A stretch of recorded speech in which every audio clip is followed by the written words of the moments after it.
guys, it's Lauren. I'm a clinical mental health therapist here at Open Arms Wellness, and I am back again today with your Mental Health Minute. Now today I want to talk about a coping skill that we call containment.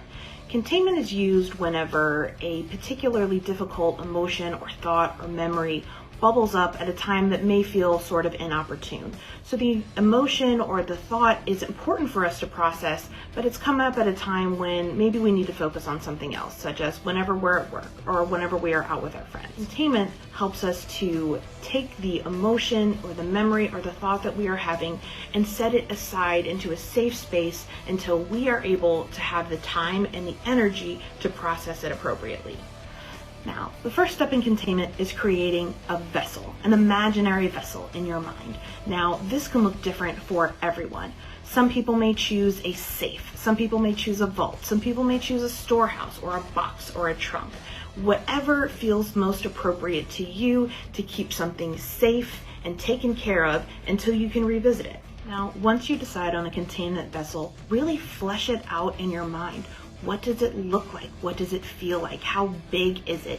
How do you tuck those emotions or thoughts or memories into this vessel? Once you have your vessel all fleshed out in your mind, then I want you to imagine taking these thoughts and the emotions and placing them gently inside this vessel with the intent of coming back to it later. It may sound a little hippy-dippy, but reassuring these thoughts and emotions that you are coming back, that they are important, is an important part of the process. Now, it's important to remember that when you first start using this coping skill, it's going to feel a little uncomfortable. And a lot of times these emotions and these thoughts are going to keep trying to escape from that vessel. They're going to keep trying to get your attention. What you are going to do is not panic. You're just going to continue to put these thoughts and emotions back into the vessel and keep reminding them, I'm going to come back to you. I'm going to come back to you. We're going to address this. It's just not a good time. So keep putting them back into the vessel. Eventually, we're going to establish some trust there, and it's going to stay put eventually. So now your containment vessel has done its job. It has contained the thoughts and emotions and kept them safe for you while you dealt with other things.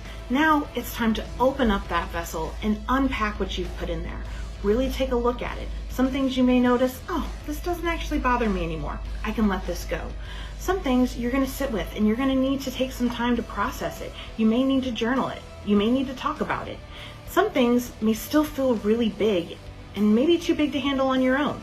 It's okay to then put those things back into that containment vessel and take them out again when you're with your therapist or someone that you trust that can help you process that. And lastly, an important thing to remember about containment or any other type of coping skill that you use is that at first it may feel really difficult. You're doing something that's unfamiliar. However, the more that you practice, the more that you use that coping skill, the better off you will be, the better off it will work, and the more effectively it will work. So let's say you have some questions.